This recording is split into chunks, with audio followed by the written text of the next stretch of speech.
को शिव की चेतना से जोड़ने की कोशिश कर रही थी। ये एक तरह का आंतरिक यज्ञ था जिसमें वो अपनी सारी इच्छाओं, अपनी शारीरिक जरूरतों की आहुति दे रही थी। लक्ष्य सिर्फ एक था, शिव को पाना। ये प्रेम और समर्पण का वो स्तर का जो ब्रह्मांड की शक्तियों को भी हिला सकता था। अच्छा, इसी बीच जब पार्वती अपनी तपस्या में पूरी तरह डूबी ही थी, देवताओं ने सोचा कि शायद बाहर से भी कोई कोशिश करनी चाहिए। उन्हें लगा कि शिव के मन में अगर पार्वती के लिए अनुराग जगा दिया जाए तो शायद उनकी समाधि टूट जाए।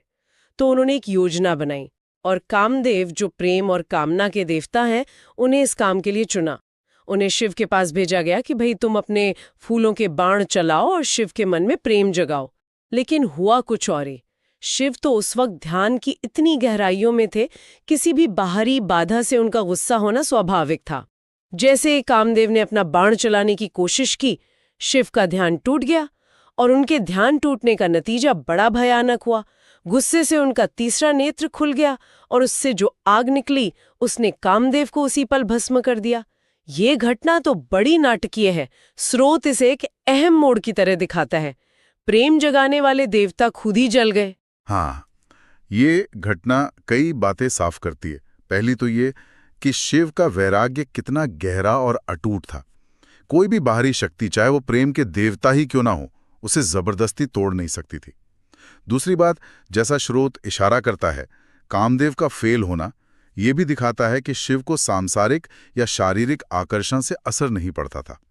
लेकिन यहाँ एक बहुत बारीक बात है, भले ही कामदेव भस्म हो गए, उनका बाहरी प्रयास बेकार गया, पर पार्वती की तपस्या की जो अंदरूनी, जो आध्यात्मिक ऊर्जा थी, वो अपना काम कर रही थी। वो ऊर्जा धीरे धीरे शिव के मन तक पहुंच रही थी, उनके कठोर वैराग्य को पिघला रही थी। कामदेव का बाण बाहरी था, पार्वती का तप अंदरूनी। शिव ने बाहरी दखल पर गुस्सा दिखाया, पर अंदरूनी समर्पण ने उन्हें धीरे धीरे प्रभावित करना शुरू कर दिया था। बिल्कुल सही कहा आपने। और आखिरकार सालों की लगातार तपस्या, पार्वती का वो अटूट संकल्प, उनकी सच्ची भक्ति और प्रेम की पवित्रता, उसने अपना असर दिखाया। महादेव, जो कैलाश पर एकदम अडिग समाधि में थे, उनका हृदय धीरे धीरे पिघलने लगा। पार्वती की तपस्या की गर्मी उनके वैराग्य की ठंडक को काटने लगी। स्रोत बताता है कि शिव ने पार्वती की परीक्षा भी ली थी। कई रूप बदलकर उन्हें डिगाने की कोशिश की, पर पार्वती अपने इरादे पर पक्की रहीं। अंत में शिव प्रसन्न हुए और वो पला ही गया जिसका पार्वती को सालों से इंतजार था। शिव ने अपनी समाधि तोड़ी और पार्वती के सामने प्रकट हुए।